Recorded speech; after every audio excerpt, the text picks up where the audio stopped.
Callan Rowe didn't plan on turning into the alley, but Meridian City doesn't always wait for permission. The fog opened like a curtain as he stepped off the main road, boots echoing against rain-slick cobblestones.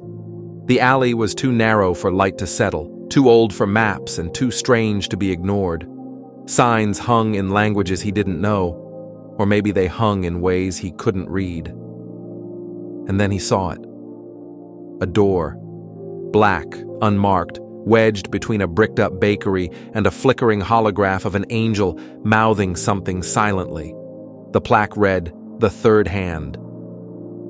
Antiquities, rarities, and other inconveniences. Callan blinked once, twice. Then, as if pushed by a thread he couldn't see, he went inside. The bell above the door sounded like a whisper. Everything smelled like dust, wax, and a long-dead fireplace. The shelves were chaos, bone dice, broken timepieces, empty picture frames, ritual knives, typewriters that clicked on their own. Behind the counter sat a woman so still she could have been part of the furniture. Her face was folded in places time forgot to iron out. Her eyes were clouded over like smoke trapped in glass. "You don't belong here," she rasped, voice like burned parchment. I was just looking." A lie. He didn't know what he was looking for. The woman tilted her head. "Then something must be looking for you." She didn't move, but a drawer opened by itself. From it, a book rose, a ledger. It floated across the room, landing with a heavy thud in front of Callan.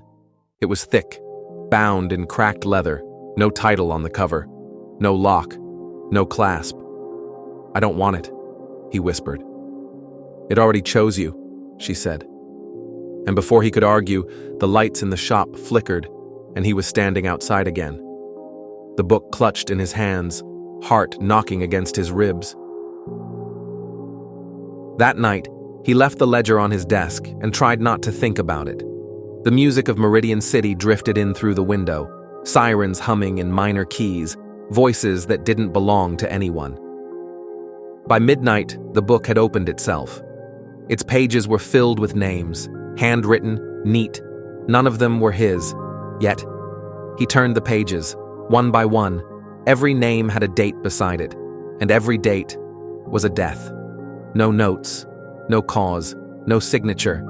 Just a name, a date, and an empty space that followed, like the book expected to be continued. He closed it and didn't sleep. By morning, he had convinced himself it was a prank, or a performance piece. This city was full of those. Still, he searched one of the names. Devon Arlo. The first result was an obituary. Died the day after the name appeared in the book. He tried another, then another, and another. All the same. That night, the book waited. It opened again.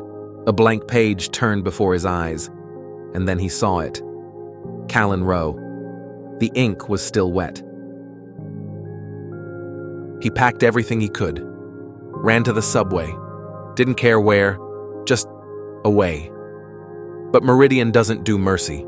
The train never came. The tunnel stretched forever, breath held in concrete. He checked the time, midnight. He felt a weight in his bag. The ledger, open. The ink beside his name had changed.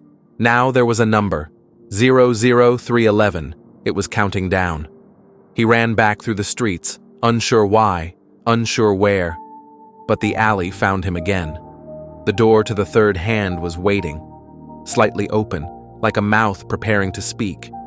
Inside, the shop was the same, empty, still, except for her, the old woman behind the counter. "You opened it," she said. "It opened itself." She nodded. "They all say that."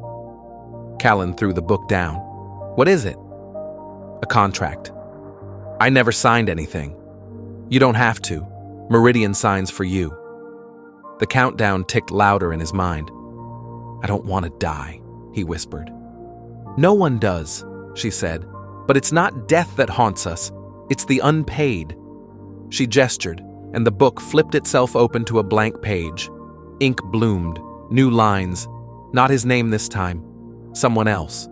Gideon Vale. Tomorrow's date. Callan blinked. I don't understand. You gave the book another name, she said. His mouth went dry.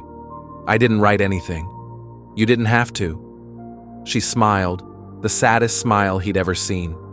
You just had to be afraid. Callan walked back into the fog with the book still in his bag. He didn't sleep that night, but the city did. And in the darkness, the ledger turned another page.